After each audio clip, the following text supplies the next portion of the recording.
সাবেক প্রধানমন্ত্রী ও বিএনপির চেয়ারপারসন বেগম খালেদা জিয়ার শারীরিক অবস্থায় বড় কোনো পরিবর্তন বা উল্লেখযোগ্য কোনো অগ্রগতি হয়নি। গতকাল রোববার খালেদা জিয়ার স্বাস্থ্যের কিছু পরীক্ষা করা হয়েছে, সেগুলোর রিপোর্ট ভালো এসেছে। আগামী 24 থেকে 48 ঘন্টায় তার শারীরিক অবস্থার পরিবর্তনের ওপরেই লন্ডন যাত্রার সিদ্ধান্ত নির্ভর করবে। পুত্রবধূ ডাক্তার জুবাইদা রহমান বেগম জিয়ার চিকিৎসা কার্যক্রমে সরাসরি সম্পৃক্ত থাকছেন এবং সমন্বয় করছেন। এদিকে আরও উন্নত চিকিৎসার জন্য বেগম জিয়াকে লন্ডনের হাসপাতালে নিতে কাল শাহজালাল আন্তর্জাতিক বিমানবন্দরে অবতরণ করবে এয়ার অ্যাম্বুলেন্স। ৭৯ বছর বয়সী সাবেক প্রধানমন্ত্রী খালেদা জিয়া দীর্ঘদিন ধরে আর্থ্রাইটিস, ডায়াবেটিসের পাশাপাশি কিডনি, লিভার, ফুসফুস, হৃদযন্ত্র, চোখের সমস্যা সহ নানা জটিলতায় ভুগছেন।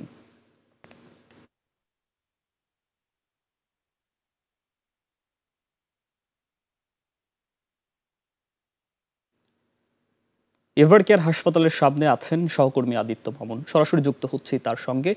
আদিত্য, খালেদা জিয়ার শারীরিক অবস্থার সর্বশেষ কোনো তথ্য জানতে পেরেছেন? একই সঙ্গে আজ সেখানকার পরিস্থিতি কেমন দেখছেন, আমাদেরকে বিস্তারিত জানান। ধন্যবাদ সুকান্ত। সাবেক প্রধানমন্ত্রী বেগম খালেদা জিয়ার এখন পর্যন্ত স্বাস্থ্যের যে তথ্য সেটি হচ্ছে অপরিবর্তিত।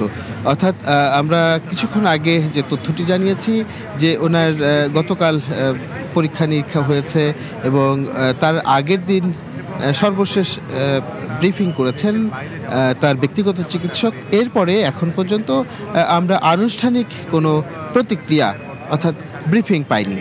না পেলেও বিভিন্ন সূত্র থেকে যে তথ্যটি আমরা পেয়েছি সেটি হচ্ছে যে তাকে নিবিড় পর্যবেক্ষণে রাখা হয়েছে এবং এই নিবিড় পর্যবেক্ষণে গত 15 দিন ধরেই বাংলাদেশের সাবেক প্রধানমন্ত্রী এবং বিএনপির চেয়ারপারসন চিকিৎসাধীন রয়েছেন রাজধানীর এভারকেয়ার হাসপাতালে।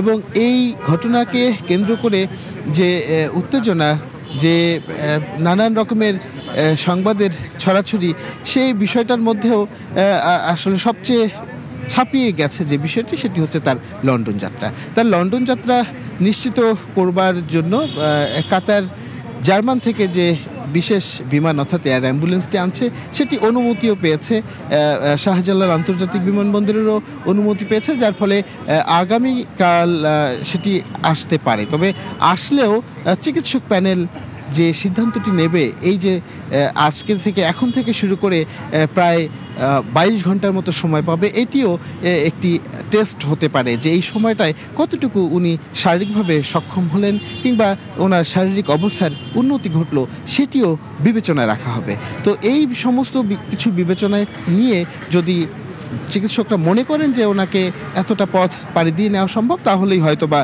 ওনাকে নেওয়া হতে পারে। এছাড়া এখন পর্যন্ত বিএনপির পক্ষে কিংবা এভারকেয়ার হাসপাতাল কর্তৃপক্ষ থেকে কিংবা বেগম খালেদা জিয়ার ব্যক্তিগত চিকিৎসক যার ব্রিফিং করেন, সেরকম কোনো ব্রিফিং এখনও আমাদেরকে দেওয়া হয়নি। তো সুকান্ত, এই ছিল এভারকেয়ার হাসপাতাল থেকে খালেদা জিয়ার চিকিৎসার সর্বশেষ পরিস্থিতি। সুকান্ত।